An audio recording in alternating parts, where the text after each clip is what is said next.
আসসালামু আলাইকুম। ২০ থেকে ২৫টি প্রশ্ন সরাসরি কমন পাবে। হ্যাঁ, আমি আবারও বলছি, বাংলা প্রথম পত্রে এমসিকিউ অংশে ২০ থেকে ২৫টি প্রশ্ন সরাসরি কমন থাকবে। বাকি ৫ থেকে ৬টি বা ৭টি প্রশ্ন, সেই প্রশ্নগুলো উদ্দীপক নির্ভর যে প্রশ্নগুলো আছে, সেইগুলো আমি যে গদ্য এবং পদ্যটা হাইলাইট বেশি করেছি তার উপরে গুরুত্ব দিলেই তোমরা আনসার করতে পারবে। এজন্যই বলি 30 আউট অফ 30।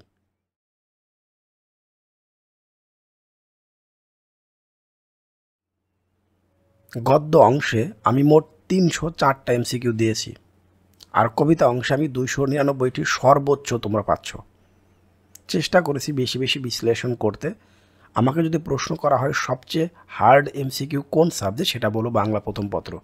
যে কোনো লাইন থেকে এটা হতে পারে, সেটা আজকের ক্লাসটি সম্পূর্ণ দেখার পর তোমরা বুঝতে পারবে। বঙ্গবাণী, আব্দুল হাকিম। বঙ্গবাণী কবিতাটি কোন শতকে রচিত, এটা দেখতে পাচ্ছ। তাহলে বঙ্গবাণী কবিতাটি কোন শতকে রচিত? সপ্তদশ। আমার সাথে তোমরা কয়েকবার পড়লে তোমাদের এটা মুখস্থ হয়ে যাবে। মারফত শব্দটির অর্থ কি? এটা হচ্ছে মরমী সাধনা।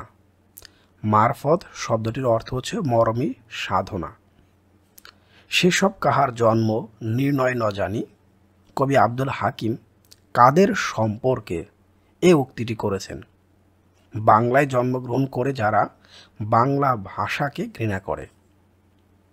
বাংলায় জন্মগ্রহণ করে যারা বাংলা ভাষাকে ঘৃণা করে তাদেরকে বলেছেন সেসব কাহার জন্ম নির্ণয় ন জানি। সেই বাক্য বুঝে প্রভু আপে নিরঞ্জন। বঙ্গবাণী কবিতায় সেই বাক্য বলতে কি বোঝানো হয়েছে? সকল ভাষাকে।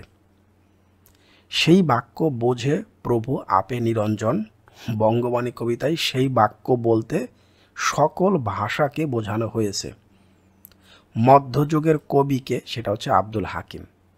কেউ যদি কানে হেডফোন দিয়ে এটা শুধু শুনতেই থাকে, আমি নিশ্চিত তার এমনি মুখস্থ হয়ে যাবে।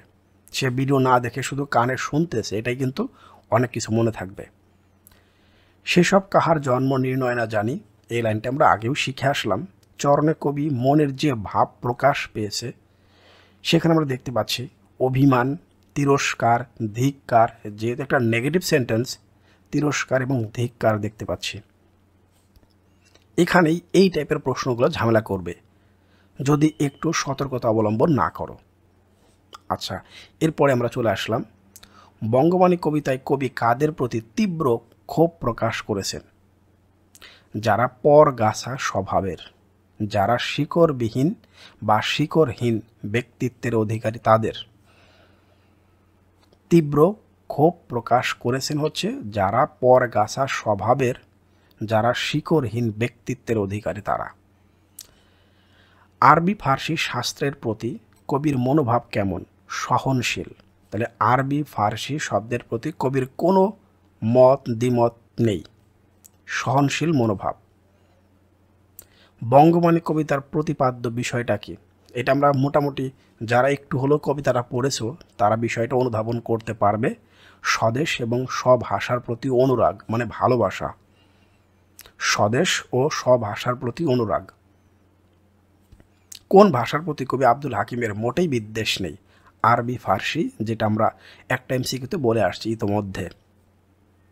বঙ্গবাণী কবিতায় কবি কাদের দেশ ত্যাগের কথা বলেছেন? ভিনদেশি ভাষাপ্রেমীদের। ভিনদেশি ভাষাপ্রেমী যারা থাকি বাংলায় কিন্তু অন্য ভাষা বেশি কথা বলি, জগা খিচুড়ি টাইপের, তাদেরকে বলা হয়েছে। বঙ্গবাণী কবিতায় কবি কাদের জন্ম পরিচয় সম্পর্কে সন্দেহ প্রকাশ করেছেন? বাংলা ভাষায় হিংসাকারী, বঙ্গে জন্মগ্রহণ করে তাদেরকে বলা হয়েছে বাংলা ভাষা হিংসাকারীদের। নিজ দেশ ত্যাগী কেন বিদেশ ন যায়, এই কথাটাই বলা হয়েছে আগের লাইনটিতে। তীব্র ঘৃণা। নিজ দেশ ত্যাগী কেন বিদেশ ন যায়, তীব্র ঘৃণা। বঙ্গবাণী কবিতায় কবি হিন্দুর অক্ষর বলতে কোন ভাষার অক্ষরকে বুঝিয়েছেন? সেটা বাংলা।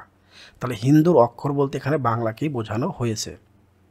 এমসিকিউ নিয়ে কোনো সন্দেহ থাকলে যদি উত্তর টাইপকৃত বা যেহেতু অনেক ক্ষেত্রে টেস্ট পেপারের উত্তরের উপর ডিপেন্ড করতে হয়, যদি কোনো কারণে তোমরা পেয়ে যাও বলে হ্যাঁ এইটার অ্যান্সার খ না হয়ে ক হবে, তাহলে অবশ্যই তোমরা মন্তব্য করবে, আমি সেটা কারেকশন করে প্রথম কমেন্টে আবার দিয়ে রাখবো। আচ্ছা, আমরা পরের এমসিকিউ চলে যাচ্ছি।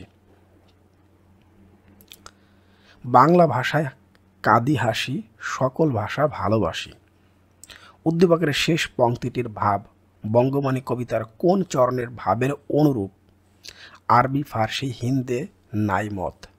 আরবি ফার্সি হিন্দে নাই মত। বঙ্গবাণী কবিতাটি কোন কাব্যগ্রন্থ থেকে সংকলন করা হয়েছে? সেটা হবে নূরনামা। তাহলে নূরনামা থেকে এটা নেওয়া হয়েছে। আমরা উদ্দীপকে চলে আসলাম। তার মানে এই অধ্যায় অর্থাৎ এই কবিতায় উদ্দীপক নির্ভর কোশ্চেন আসতে পারে। বাঙালি হয়েও চুমকি বাংলা ভাষাকে বিকৃত করে কথা বলে, এটার কথাই শুরুতে বলা হয়েছিল। বাংলার সাথে কখনো হিন্দি মেশায়, কখনো ইংরেজি। কোনো ধর্মীয় অনুরাগ নয়, নিছক মন গড়া আধুনিকতা আর আভিজাত্যবোধের ধারণা থেকে সে এ কাজ করে। উদ্দীপকের চুমকির সাথে বঙ্গবাণী কবিতায় কাদের সাদৃশ্য পাওয়া যায়? দেশি ভাষায় অতৃপ্তদের। দেশি ভাষায় অতৃপ্তদের। চুমকির মতো যারা, তাদের প্রতি বঙ্গবাণী কবিতায় প্রকাশিত হয়েছে, আমরা এটা জানি নেগেটিভ যেহেতু, ক্ষুব্ধ প্রতিক্রিয়া, দেশ ত্যাগের আহ্বান। পিতামাতা ক্রমে বঙ্গত বসতি বঙ্গবাণী কবিতায় এ চরণে প্রকাশ পেয়েছে। মাতা পিতা মহ ক্রমে বঙ্গত বসতি বঙ্গবাণী কবিতার এ চরণে প্রকাশ পেয়েছে দেশপ্রীতি। আব্দুল হাকিমের কবিতায় কিসের পরিচয় মেলে? সেটা হচ্ছে অনুপম ব্যক্তিত্বের। তাহলে আব্দুল হাকিমের কবিতায় কিসের পরিচয় মেলে? সেটা হবে অনুপম ব্যক্তিত্বের। ওকে, আমরা পরের এমসিকিউ চলে আসলাম। বঙ্গবাণী কবিতায় কবি দেশি ভাষা বলতে বুঝিয়েছেন মাতৃভাষা বাংলাকে। নিরঞ্জন শব্দটি বঙ্গবাণী কবিতায় কি অর্থে ব্যবহৃত হয়েছে? সৃষ্টিকর্তা অর্থে ব্যবহৃত হয়েছে। ব্যাস, হয়ে গেল আমাদের প্রথম কবিতাটা, মানে 22টি এমসিকিউ আমি প্রথম কবিতা থেকে পেলাম। এবার আসি সেকেন্ড। কপোতাক্ষ নদ। চতুর্দশপদী কবিতার বা সনেটের অষ্টকে কি থাকে? ভাবের প্রবর্তনা। চতুর্দশপদী কবিতা, যার আরেকটা নাম হচ্ছে সনেট, অষ্টকে কি থাকে? সেটা হবে ভাবের প্রবর্তনা। কপোতাক্ষ নদ কবিতার সতত হে নদ তুমি পরমোর মনে, এ পংক্তিটির মধ্যে কোন ভাবটি ফুটে উঠেছে? স্মৃতিকাতরতা। সমস্ত কবিতা জুড়েই হচ্ছে স্মৃতিকাতরতা। মাইকেল মধুসূদন দত্ত কপোতাক্ষ নদের কাছে কি মিনতি করেছেন? প্রেম ভাবে তাকে স্মরণ করতে। তিনি মিনতি করেছেন প্রেম ভাবে তাকে স্মরণ করতে। আর কি হে হবে দেখা, আর কি হে হবে দেখা চরণ দ্বারা কোনটি বোঝানো হয়েছে? নদকে দেখার তীব্র আকাঙ্ক্ষা। কপোতাক্ষ নদ কবিতায় শতক এর মেলবন্ধন কোনটি? গ ঘ ঘ ঘ গ আবার হচ্ছে ঘ। আচ্ছা, মনে রাখতে হবে, না কিন্তু ভুলে যাবে, কয়েকবার পরে এটা মনে রাখতে হবে। অবসাদে ঘুম নেমে এলে আবার দেখেছি সেই ঝিকিমিকি সবরীতিতাস, কি গভীর জলধারা ছড়ালো হৃদয়ে আমার। উদ্দীপকে কপোতাক্ষ নদ কবিতার কোন দিকটি ফুটে উঠেছে? স্মৃতিকাতরতা। আমি শুরুতেই বললাম সমস্ত কবিতাটি জুড়েই হয়েছে স্মৃতিকাতরতা। ফুটে ওঠা দিকটি প্রকাশ পেয়েছে যে চরণে? সতত তোমার কথা ভাবে এ বিরলে। এটা তো বুঝতেই পারলাম। জুড়াই এ কান আমি ভ্রান্তির ছলনে, বহু দেশে দেখিয়াছি বহু নদ দলে। এখন দেখে মনে হচ্ছে লাস্টেরটা উত্তরে আসবে, কিন্তু আসলেই বুঝতে পারছি এখানে বোর্ড প্রশ্ন যেহেতু উত্তর নেওয়া হয়েছে 1 আর হচ্ছে 2, এই টাইপের প্রশ্নগুলোই হচ্ছে ঝামেলা সৃষ্টি করবে এক্সাম হলে গিয়ে। আমার কাছে মনে হচ্ছে 1 আর 2 হবে, কিন্তু প্রশ্ন আবার দেখতে পাচ্ছি উত্তর 1, 2, 3 দেওয়া হয়েছে।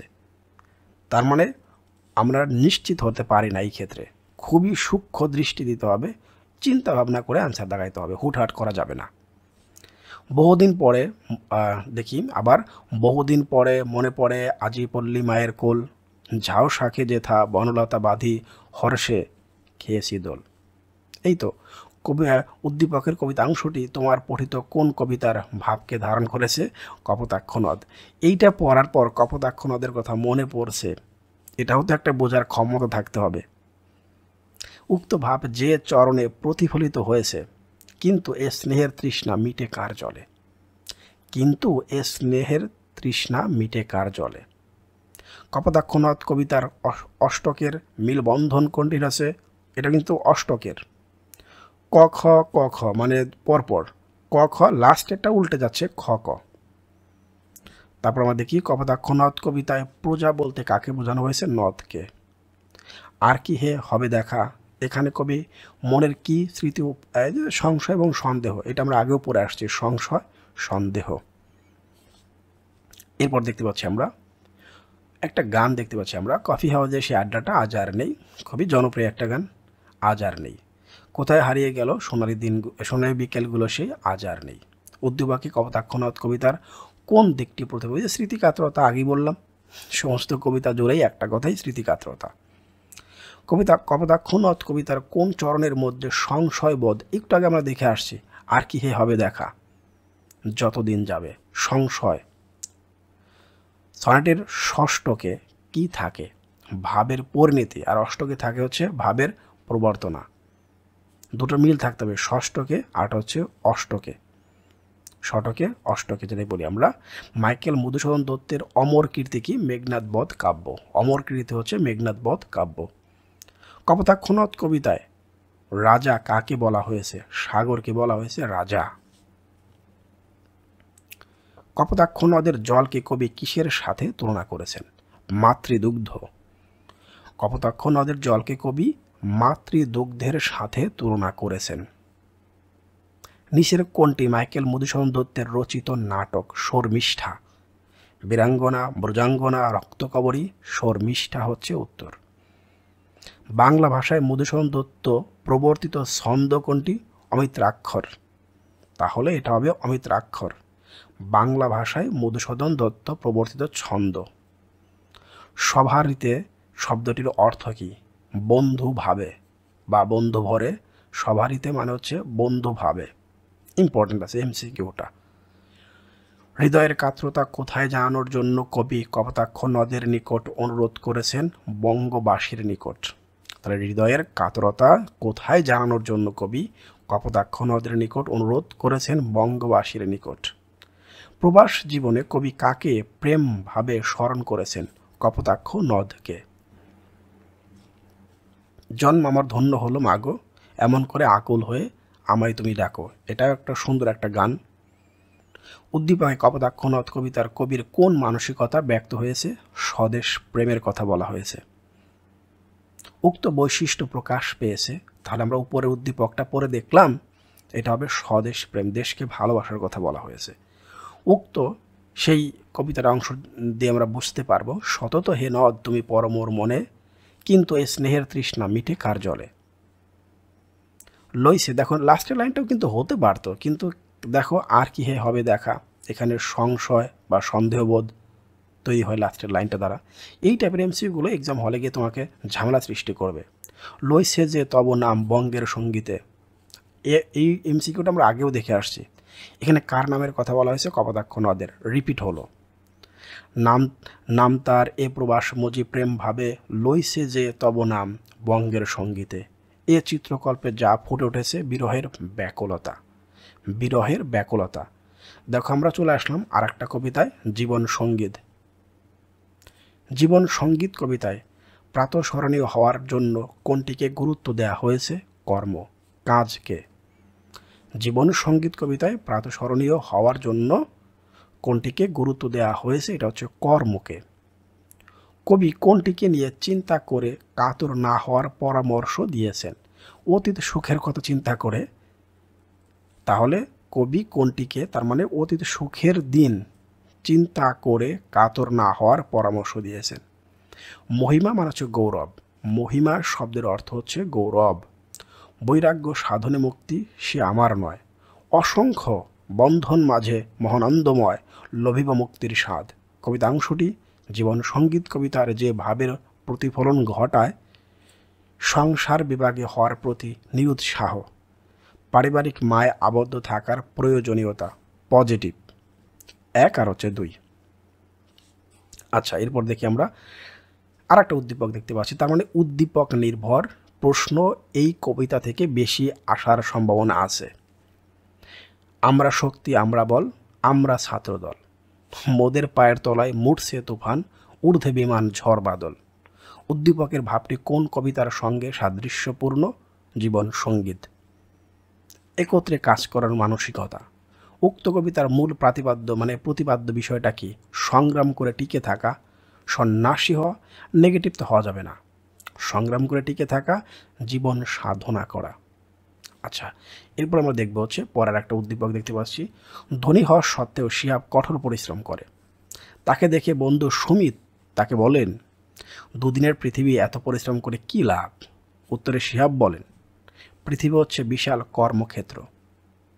জীবন সঙ্গীত কবিতা অনুসারে উদ্দীপকের সুমিতের বক্তব্যে ফুটে উঠেছে বৈরাগ্য এবং হচ্ছে হতাশা।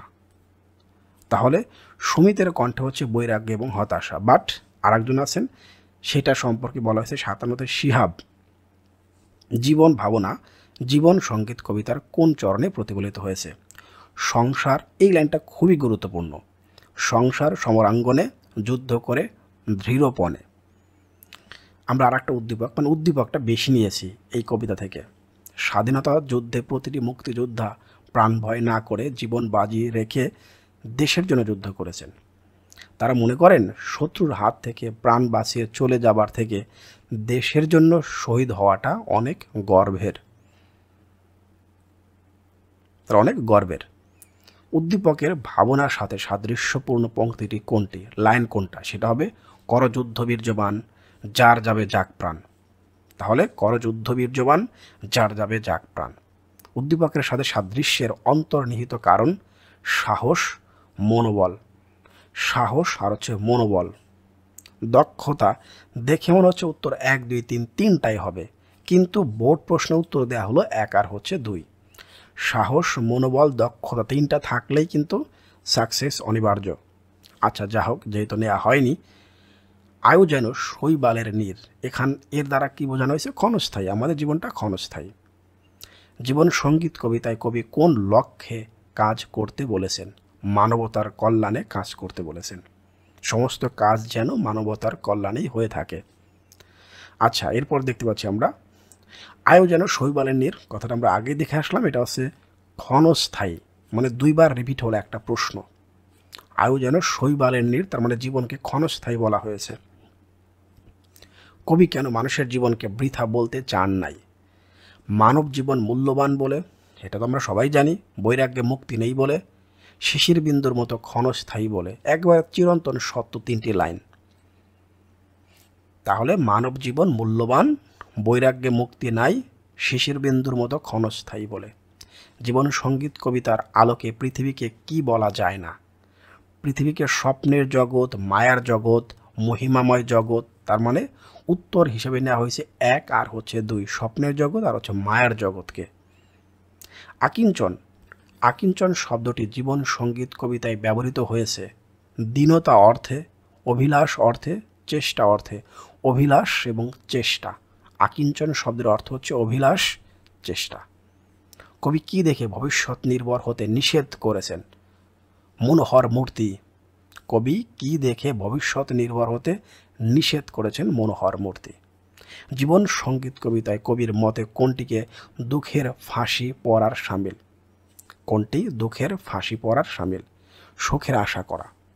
জীবন সঙ্গীত কবিতায় কবি কোনটিকে আশা করতে নিষেধ করেছেন? সুখের আশা করা যাবে না। জীবন সঙ্গীত কবিতায় কবি কিসের উন্নতির কথা বলেছেন? ভবের। তাহলে ভবের উন্নতির কথা বলেছেন, মানুষের, জাতির, ভবের, দেশের ভবের উন্নতির কথা বলেছেন। সংসারে সাংসারিক সাজ করে নিত্য নিজ কাজ, কেন? সংসারের সাংসারিক কাজ করো নিত্য নিজ কাজ, কেন? জগতের উন্নতির জন্য। সংসার সমরাঙ্গন বলতে কি বুঝিয়েছেন? জীবন যুদ্ধকে সংসার সমরাঙ্গন, আমি আগেই বলছি, খুবই ইম্পর্ট্যান্ট একটা লাইন। জীবাত্মা অনিত্য নয় বলতে কবি কি বুঝিয়েছেন? আত্মার অবিনশ্বরতা। জীবন সঙ্গীত কবিতায় কবি মানবগণকে বারণ করেছেন ভয়ে ভীত হতে, সুখের আশা করতে, বৃথা জীবন ক্ষয় করতে। তিনটায় উত্তর নিব। ভয়ে ভীত হতে, সুখের আশা করতে, বৃথা জীবন ক্ষয় করতে। জীবন সঙ্গীত কবিতায় এ জীবন নিশার স্বপন বলতে জীবনের কোন দিকটিকে বোঝানো হয়েছে? ক্ষণস্থায়িত্ব। ধ্বজা বা ধ্বজা অর্থ হচ্ছে পতাকা। জীবন সঙ্গীত কবিতায় পদাঙ্ক শব্দটির অর্থ কী? কোনো মহৎ ব্যক্তির কৃতকর্ম। পদাঙ্ক মানে হচ্ছে কোনো মহৎ ব্যক্তির কৃতকর্ম। বৃথা জন্ম এ সংসারে চরণে প্রকাশিত ভাব কি? হতাশা। এই লাইনটা পড়ে আমরা নিজেরাও বুঝতে পারি এটা হতাশার কথাই বলা হচ্ছে। কবি কোনটিকে জগতে দুর্লভ বলেছেন?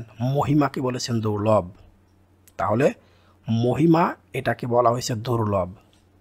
আমরা আসলাম জীবন সঙ্গীত কবিতায় কবির মতে কিসের মানব মুক্তি নেই? বৈরাগে মানব মুক্তি নাই, যেটা আমরা আগে দেখেও আসছি। আগে কয়েকটা এমসিকিউর মধ্যে এটা আমরা পড়ে আসছি। উদ্দীপক দেখতে পাচ্ছি, তীরহারা এই ঢেউয়ের সাগর পাড়ি দেবরে। আর একটা গান দেখতে পাচ্ছি আমরা কজন নবীন মাঝি হাল ধরেছি শক্ত করে রে। উদ্দীপকে জীবন সঙ্গীত কবিতার কোন দিকটি প্রতিফলিত হয়েছে? সংগ্রামী চেতনা। সংগ্রামী চেতনার কথা বলা হয়েছে। তীরহারা এই ঢেউয়ের সাগর পাড়ি দেবরে, আমরা কজন নবীন মাঝি হাল ধরেছি শক্ত করে রে। উদ্দীপকে এটাকে বলা হয়েছে আসলে সংগ্রামী চেতনা। উক্ত দিক নিচের কোন চরণে ফুটে উঠেছে? তা হলো সংসার সমরাঙ্গনে যুদ্ধ কর দৃঢ়পণে, রাইট। কর যুদ্ধ বীর্যবান, যাই যাবে যাই প্রাণ। এটা কিন্তু আমরা আগেও দেখে আসছি কয়েকটা এমসিকিউর মধ্যে। এক আর হচ্ছে 3 নাম্বারটা। আর একটা উদ্দীপক দেখো, উদ্দীপক না দিলেও কিন্তু পারতাম। উদ্দীপক না দিলে এমসিকিউ অনেক কম হতো। কাটাহেরি ক্ষান্ত কেন কমল তুলিতে, দুঃখ বিনা শোক লাভ হয় কি মোহিতে।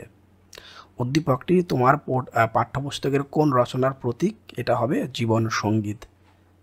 কাটাহেরি ক্ষান্ত কেন কমল তুলিতে, দুঃখ বিনা শোক লাভ হবে কি মোহিতে, ওই যে মহিমা, জীবন সঙ্গীত। উদ্দীপকের সঙ্গে উক্ত রচনার মিল পাওয়া যায় সংসার সমরাঙ্গন। একই আমরা বারবার পড়ে আসতেছি এটা। সংসার সমরাঙ্গনে দৃঢ়পদে যুদ্ধ করতে হবে, সংসার সমরাঙ্গনে যুদ্ধে ভীত হওয়া যাবে না। তিনটাই। জীবন সঙ্গীত কবিতাটি ইংরেজি কোন কবিতার ভাবানুবাদ? এখানে দেখো একটা মিল আছে। আমরা সাইকোলজি বানান যেমন পি দিয়ে স্টার্ট করি, এখানে ঠিক সেমভাবে দেয়া আছে। মনে রাখার টেকনিক কিন্তু এটা হতে পারে। জীবন সঙ্গীত কবিতায় প্রকাশিত হয়েছে জীবনের মূল্যবোধ। জীবনের মূল্যবোধ। আচ্ছা, ওকে, হয়ে গেছে। আমরা এবার পড়ে আসলাম পরের কবিতা, জুতা আবিষ্কার। জুতা আবিষ্কার কবিতায় উল্লিখিত রন্ধ্র শব্দের অর্থ কী? ছিদ্র। রন্ধ্র মানে ছিদ্র। ধুলা দূর করতে কতটি ঝাঁটা কেনা হয়েছিল? 17.5 লক্ষ। ধুলা দূর করতে 17.5 লক্ষ কেনা হয়েছিল। জুতা আবিষ্কার কবিতাটি রবীন্দ্রনাথ ঠাকুরের কোন গ্রন্থ থেকে সংকলিত? এটা হবে কল্পনা। তাহলে কল্পনা থেকে সংকলিত। যতন ভরে মন্ত্রী নিয়ে এলো জ্ঞানী গুণী। যতন ভরে মন্ত্রী নিয়ে এলো জ্ঞানী গুণী। পাক শব্দের সঠিক অর্থ কোনটা? পাক মানে হচ্ছে কাদা। ধুলা দূর করতে কতটি ভিস্তি ব্যবহার করা হলো? 21 লাখ। ধুলা দূর করতে কতটি ভিস্তি ব্যবহার করা হলো? 21 লাখ। জুতা আবিষ্কার কবিতায় যোগ্যমত ব্যক্তিটিকে, তাহলে যোগ্যমত ব্যক্তিটি হচ্ছে চামার কুলপতি। যদি না ধুলা লাগিবে তব পায়ের ধুলা পাইব কি উপায়ে। মন্ত্রীর কথায় প্রকাশ পেয়েছে অকর্মণ্যতা, অজুহাত আর হচ্ছে চাতুরতা। হাসি পায়। আচ্ছা, তাহলে অকর্মণ্যতা, অজুহাত এবং হচ্ছে চাতুরতা, তিনটাই। এরপরে দেখি আমরা, আমার ছিল মনে কেমনে বেটা পেরেছে সেটা জানতে। মন্ত্রী এ কথায় প্রকাশ পেয়েছে দায়িত্ব অবহেলা, মানে চতুরতা যেটা বলি আমরা। কর্তৃত্ব প্রতিষ্ঠার চেষ্টা, নিচু শ্রেণীর প্রতি অবহেলা। তাহলে কর্তৃত্ব প্রতিষ্ঠার চেষ্টা করা, নিচু শ্রেণীর প্রতি অবহেলা। জলের জীবন জল বিনা মরল কেন? তাহলে জলের জীব জল বিনা মরল কেন, জলের জীব জল বিনা মরল কেন? পণ্ডিতের বুদ্ধিহীনতায়। তোমরা শুধু বেতন লহ বাটি, রাজার কাজে কিছুই নাহি দৃষ্টি। চরণটিতে রাজ কর্মচারীদের কোন দিকটিকে ফুটে উঠেছে? এটা হচ্ছে কর্তব্য কাজে অবহেলা। কর্তব্য কাজে অবহেলা। জুতা আবিষ্কার কবিতায় নগর কোথায় উজ্জ্বল হয়ে গেল? ধুলার মাঝে। ধুলার মাঝে এটা উজ্জ্বল হয়ে গেল। পণ্ডিতের হইল সুখ চুন। আবার বলি, পণ্ডিতের হইল মুখ চুন। পণ্ডিতের হইল মুখ চুন। কথাটিতে কি বোঝানো হয়েছে? বলছে পণ্ডিতের বদনামে, পণ্ডিতের অপমান, মুখ কালো হয়ে যাওয়া। শুধুমাত্র 2 নাম্বারটা পণ্ডিতের অপমান। জুতা আবিষ্কার কবিতার মূল উপজীব্য কি? এই টাইপের এমসিকিউগুলো বেশি আসে ইদানিং। রাজার পা ধুলামুক্ত রাখার নানা প্রসঙ্গ উঠে আসছে এই কবিতায়। বলতে পারি করিলে অনুমতি। এই বাক্যের মধ্য দিয়ে চামার কুলপতির কি প্রকাশ পেয়েছে? বিনয়। তাহলে বলতে পারি করিলে অনুমতি এই বাক্যের মধ্য দিয়ে চামার কুলপতির কি প্রকাশ পেয়েছে? বিনয়। তাদেরই ব্যথিত বক্ষে পা ফেলে আসে নবোত্থান।